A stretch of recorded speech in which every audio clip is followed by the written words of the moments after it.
आप सभी को गुरु पूर्णिमा की हार्दिक शुभकामनाएं। गुरु शिष्य परंपरा भारत की ही देन है। यह अपने देश की विशेषता है। गुरु हमें अज्ञान से बाहर निकालते हैं। प्रथम हमें गुरु शब्द का अर्थ समझ लेना चाहिए। गु अर्थात अंधकार और रु यानी नष्ट करने वाला, अर्थात वह जो हमारे अज्ञान रूपी अंधकार को नष्ट करता है। यानी गुरु हमारे जीवन के विकारों का अज्ञान दूर करता है, वह हमारे जीवन के अंधकारों को दूर करता है। वह हमें सिखाता है कि हम अपना जीवन कैसे आनंदमय करें। गुरु अर्थात वह व्यक्ति जिसके पास कोई ना कोई गुण यानी कला होती है, श्रेष्ठता होती है। कभी कभी हम सामान्य बात में कहते हैं कि तुम्हें तो इस काम में महारत है, तुम तो इस काम के गुरु हो, और व्यक्ति उस कला के कारण, उस महारत के कारण खींचा चला आता है। उसे ही हम गुरुत्व कहते हैं। यदि हम गुरुत्व शब्द को समझे तो जैसे सूर्य के पास गुरुत्वाकर्षण शक्ति है, उस गुरुत्वाकर्षण शक्ति के कारण, उस गुरुत्व के कारण ही अन्य ग्रह उसके आसपास चक्कर लगाते हैं, उससे जुड़े रहते हैं। उसी प्रकार गुरु के गुरुत्व के कारण, उसके गुण या उस श्रेष्ठता के कारण ही लोग उसकी ओर आकर्षित होते हैं, उसके आसपास रहते हैं, उससे जुड़ना चाहते हैं, उससे कुछ ना कुछ सीखना चाहते हैं। कहते हैं व्यक्ति का सबसे पहला गुरु उसकी माँ होती है। सबसे पहले वही उसको सिखाती है, उसका हाथ पकड़कर चलना सिखाती है, किससे कैसे बात करनी है, कैसा व्यवहार करना है, यह सब माँ सिखाती है। बचपन में किस्से और कहानियों के माध्यम से हमें ज्ञान देती है। हिंदू समाज के अंतर्गत भिन्न भिन्न धार्मिक पंथ, मत अथवा संप्रदाय के अनुगामी लोग, वे अपने पंथ के परंपरागत गुरु जो एक जीवित व्यक्ति होता है, अपना आदर्श समझकर उस आदर्श के अनुसार स्वतः को बनाने हेतु उसकी पूजा करते हैं। अपने यहाँ कहते हैं कि गुरु बिना गत नहीं, अर्थात गुरु के बिना हमारी गति नहीं हो सकती, हम अपने लक्ष्य को प्राप्त नहीं कर सकते। गुरु की आवश्यकता मात्र व्यक्ति को ही नहीं, ईश्वर को भी होती है। अपने इतिहास को हम देखें तो भगवान श्री राम के भी गुरु थे, भगवान श्री कृष्ण के भी गुरु थे। गुरु वही है जो हमारा सच्चा पथ प्रदर्शक, हमारे उद्देश्य व आदर्शों का साक्षात मूर्ति तथा हमारे कार्य का साकार स्वरूप हो। भारतीय संस्कृति में व्यक्ति मात्र ही नहीं, तत्व को भी गुरु के रूप में स्वीकार किया गया है। अर्थात व्यक्ति किसी से भी ज्ञान प्राप्त कर सकता है। जरूरी नहीं कि कोई व्यक्ति उसके सामने बैठकर उसको सिखाए, वह चाहे पशु हो, पक्षी हो, कोई निर्जीव वस्तु हो। हम किसी से भी ज्ञान प्राप्त कर सकते हैं, किसी को भी गुरु बना सकते हैं। हमने घटनाएं सुनी है जैसे एकलव्य की। एकलव्य ने ज्ञान जो प्राप्त किया था, अपने गुरु की मूर्ति बनाई थी और उसी को गुरु मानकर उन्होंने धनुर्विद्या का अभ्यास किया था, धनुर्विद्या का ज्ञान लिया था। एक नट था। नट एक कला दिखाता था। क्या करता था? तलवार को हवा में उछालता था, अपने दांत से पकड़ लिया करता था। लोग देख के वाह वाह करते थे, तालियां बजाते थे, कहते कितनी खूबसूरती से दांतों से तलवार को पकड़ लेता है, तलवार उसको नहीं लगती। एक व्यक्ति ने उनसे पूछ लिया कि आप ये कैसे कर लेते हो, आपने कहां से सीखा? नट कहता है ये मैंने ऐसे ही अपने अभ्यास से सीख लिया। व्यक्ति कहता है एक बार दोबारा करके दिखाओ। नट जब दोबारा करता है तो तलवार उसके मुंह में लग जाती है। वह व्यक्ति कहता है आप झूठ बोल रहे थे, आपने कहां से सीखा, सच सच बताइए। नट कहता है एक बार मैं एक तालाब के किनारे से जा रहा था, मैंने वहां एक बगुले को देखा। बगुला क्या करता, उसकी चोंच लंबी होती है, वो मछली को निगल नहीं सकता था, तो क्या करता, वो मछली को पकड़ता, मछली को हवा में उछालता और अपनी चोंच को खोलता और मछली सीधा उसके मुंह में चली जाती। ये गुण मैंने वहां से सीखा कि एक पक्षी कर सकता है तो मैं क्यों नहीं कर सकता। मैंने धीरे धीरे अभ्यास किया और वहां से इस कला को सीखा। अर्थात कहने का मतलब यह है कि हम किसी से भी सीख सकते हैं, हम किसी को भी अपना गुरु बना सकते हैं। जो नहीं कि कोई सामने व्यक्ति हो, व्यक्ति को स्खलनशील माना गया है। व्यक्ति में कब परिवर्तन आ जाए कोई भरोसा नहीं है। आज जो व्यक्ति अच्छा है, यदि भविष्य में उसके विचारों में परिवर्तन आ जाए, व्यक्ति चाहे कितना भी श्रेष्ठ क्यों ना हो, वह सदा अविचल और अडिग रहेगा, इसकी कोई गारंटी नहीं है। श्रेष्ठ व्यक्ति में भी कोई ना कोई अपूर्णता या कमी रह जाती है। सिद्धांत ही नित्य अडिग बना रह सकता है। इसलिए 10वें गुरु श्री गोविंद सिंह जी ने अपने बाद गुरु ग्रंथ साहिब को गुरु मानने को कहा। आषाढ़ मास की पूर्णिमा को गुरु पूर्णिमा कहते हैं। इस दिन गुरु की पूजा का विधान है। गुरु पूर्णिमा वर्षा ऋतु के आरंभ में आती है।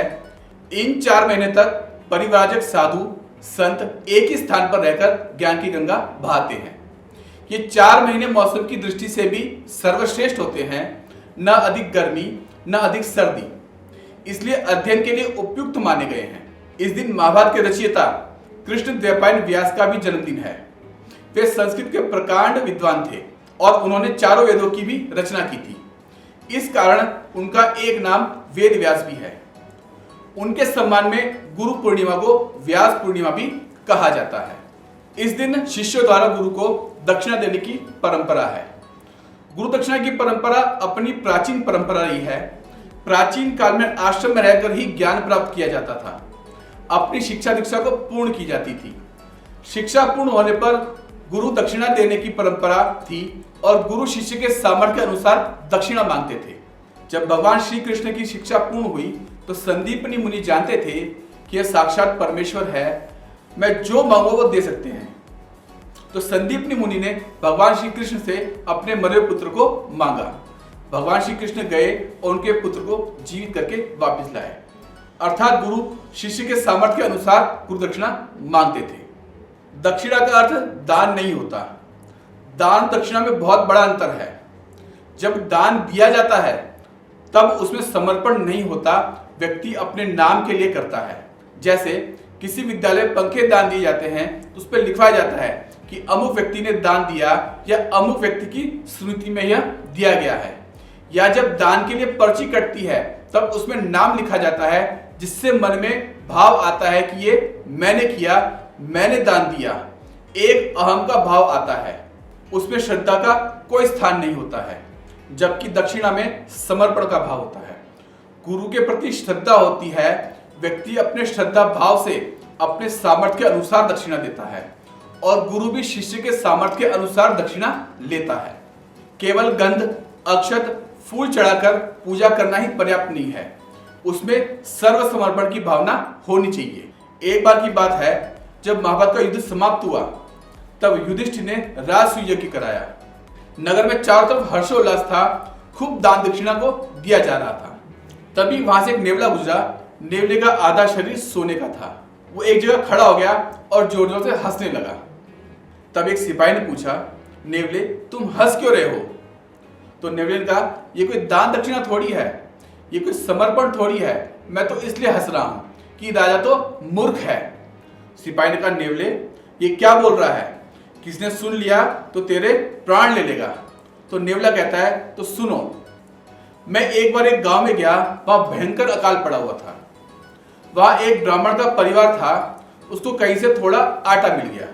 उस ब्राह्मण के परिवार ने 4 रोटियां बनाई, एक ब्राह्मण, एक उसकी पत्नी, एक उसका बेटा और एक बेटी के लिए। जैसे वो खाना खाने बैठे तभी दरवाजे पर आवाज आई, भिक्षाम देहि।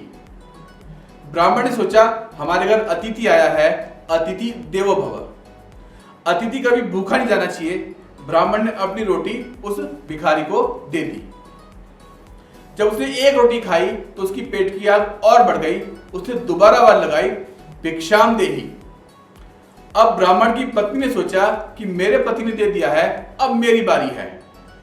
मैं उनकी अर्धांगिनी हूं, अब मेरा कर्तव्य बनता है। उन्होंने अपनी रोटी वहां पर दे दी। जब 2 रोटी खाई तो तृष्णा और बढ़ गई। दोबारा आवाज लगाई, भिक्षाम देहि। अब बेटे को अपना कर्तव्य ध्यान आया। बेटे ने अपनी रोटी दे दी। फिर आवाज आती है, भिक्षाम देहि। अब की बार बेटी ने भी अपनी रोटी वहां पर दे दी। वो रोटी खाकर चला गया। यहाँ पे ब्राह्मण का परिवार भूख से वहीं मर गया। नेवले ने कहा कि मैं वो सब चीज देख रहा था। जब मैं उनकी रसोई से निकला तो वहां पे आटे के कुछ कण पड़े हुए थे। वो कण जहां जहां मेरे शरीर में लगे उतना हिस्सा मेरा सोने का हो गया। आज मैं पूरे राज्य में घूम आई, कहीं भी मुझे ऐसा नहीं मिला कि मेरा बाकी शरीर भी सोने का हो। तो ये कोई समर्पण नहीं है कि हमारे पास इतना सारा धन है, हमने उसमें से कुछ दे दिया। मान लो 100 रुपए है, हमने उसमें 10 रुपए दे भी दिए, तो ये कौन सा समर्पण है? एक बार समर्थ गुरु रामदास शिवाजी से मिलने गए तो शिवाजी ने कहा कि गुरुदेव मैंने इतने सारे किले जीते, इतने बड़े बड़े किले जीते, मेरा साम्राज्य आज यहाँ तक फैल गया है। तो समर्थ गुरु रामदास जी ने कहा कि चलो शिवा मेरे साथ चलो। वो एक पहाड़ी पर गए। पहाड़ी पर जाकर समर्थ गुरु रामदास जी ने कहा शिवा इस पत्थर को हटाओ। जैसे ही पत्थर हटाया उसमें एक छोटा सा मेंढक था, वो उछल के बाहर आया। शिवाजी ने तुरंत गुरुदेव के पैर पकड़ लिए और क्षमा मांगी कि मुझसे क्षमा कर दो, मुझसे भूल हो गई। तो रामदास जी ने कहा कि शिवा तुम जो दिखा रहे हो मुझे, ये जो पालन पोषण हो रहा है यहाँ पर, वो तुम नहीं कर रहे, ईश्वर कर रहा है। इस मेंढक का पालन पोषण तुम नहीं कर रहे थे जो पत्थर नीचे दबा हुआ था। यानी संसार में जो कुछ भी हो रहा है वो ईश्वर के माध्यम से हो रहा है, ईश्वर की इच्छा से हो रहा है। तो शिवाजी ने तुरंत अपनी सारी संपत्ति समर्थ गुरु रामदास जी के चरणों में समर्पित कर दी। समर्थ गुरु रामदास जी ने कहा कि सारी संपत्ति मेरी है, मेरे कहने पर अब तुम इस पे राज करोगे। सरल शब्दों में समर्पण का अर्थ है अपने आप को मन व बुद्धि से पूर्ण रूपेण किसी ऐसे इष्ट को निस्वार्थ पूर्वक सौंप देना जिस पर पूर्ण श्रद्धा व विश्वास हो, अथवा बिना किसी तर्क व संदेह किए बराबर किसी भी उपयोग हेतु जोगा त्यों स्वयं को किसी के हवाले कर देना। समर्पण में संदेह व तर्क की कोई गुंजाइश नहीं होती। जिसको समर्पित किया जाता है यदि उस पर संदेह व स्वार्थ है तो वहां समर्पण नहीं होता, बल्कि केवल नाम मात्र दिखावा होता है जो सच्चे समर्पण से कोसों दूर होता है। समर्पण में श्रद्धा का महत्व ज्यादा होता है। जिस पर श्रद्धा होती है उसी पर समर्पण होता है, जिस पर श्रद्धा नहीं होती उस पर समर्पण नहीं होता। समर्पण क्यों करना चाहिए? क्योंकि जब तक समर्पण नहीं होता तब तक सच्चा सुख नहीं मिलता। सच्चे सुख की प्राप्ति के लिए समर्पण किया जाता है। समर्पण यदि कपटपूर्ण है तो सुख भी दिखावा मात्र ही होगा। समर्पण से ही परमात्मा सहाय बनते हैं। मीरा ने समर्पण यह कहकर कि मेरे तो गिरधर गोपाल दूसरों न कोई किया, तो मीरा को पिलाया जाने वाला जहर परमात्मा ने अमृत में बदल दिया। द्रौपदी ने हार थक कर जब अंत में केवल और केवल श्री कृष्ण को समर्पण कर दिया तो भगवान श्री कृष्ण ने उसका चीरहरण नहीं होने दिया और द्रौपदी की लाज रखी। द्रौपदी का कुछ काम नहीं आया, कुछ काम आया तो केवल समर्पण। राजा जनक ने अष्टावक्र ऋषि के प्रति समर्पण किया तो राजा जनक को तत्क्षण ज्ञान हो गया। रामकृष्ण परमहंस के प्रति बालक नरेंद्र का, जो कि बाद में स्वामी विवेकानंद के नाम से जाने गए, समर्पण हुआ तो काली मां उनके हृदय में प्रकट हुई। यदि हम जीवन में सफल होना चाहते हैं तो हमें भी गुरु के प्रति पूर्ण रूप से समर्पित होना पड़ेगा। अपने आप को गुरु को पूर्ण रूप से सौंपना पड़ेगा। यही हमारी गुरु के प्रति दक्षिणा होगी, यही गुरु की सच्ची पूजा होगी। गुरु पूर्णिमा के इस पावन अवसर पर हम सभी अपने उन गुरुओं को नमन करें जिनसे हमने जीवन में शिक्षा प्राप्त की है, जिनसे हमने जीवन को जीना सीखा, जिन्होंने अपने अनुभव से हमारा मार्गदर्शन किया। इस पावन अवसर पर एक बार पुनः सबको गुरु पूर्णिमा की हार्दिक शुभकामनाएं। नमस्कार।